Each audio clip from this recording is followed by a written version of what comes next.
হয়েছে 1842টা বৈধ, আর 726টা আপনার রিটার্নিং অফিসার কর্তৃক আপনার বাতিল করা হয়েছে।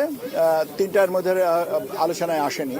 মাননীয় প্রয়াত প্রধানমন্ত্রী ওনারটা যেহেতু ইনফ্যাকচুয়াস হয়েছে ওটাকে নেওয়া হয়নি, সেই সূত্রে 726টা।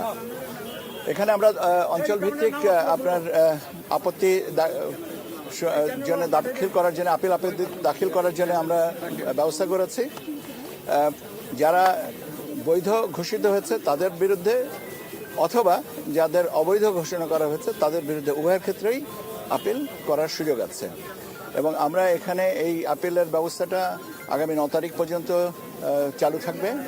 10 তারিখ থেকে 18 তারিখ পর্যন্ত আমরা কমিশনে শুনানির ব্যবস্থা করব, আমাদের অডিটোরিয়ামে শুনানির ব্যবস্থাটা হবে।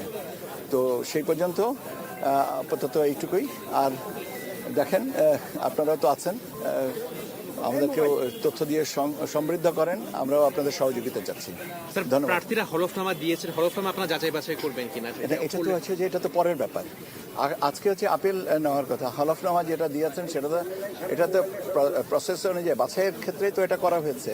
এখন সেই তথ্যের উপরে যদি কারো কোনো আপত্তি থেকে থাকে তাহলে তো আপিল করবেন।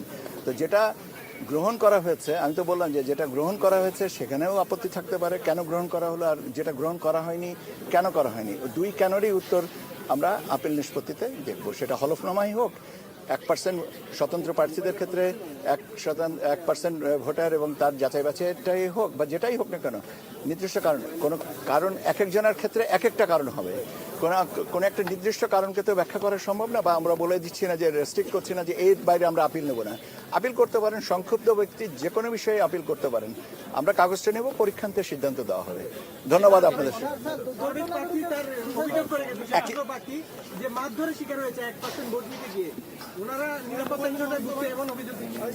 আমার কানে এটা আসেনি, আপনি আমাকে বললেন। আমার যদি এটা, এবং এটা যদি এটা তো যেটা যদি এরকম অসঙ্গতি হয়ে থাকে তো রিটার্নিং অফিসার তো এটা দেখবেন। আমি শেষ করি, আমাকে শেষ করতে দেন। এটা তো রিটার্নিং অফিসারের কাছে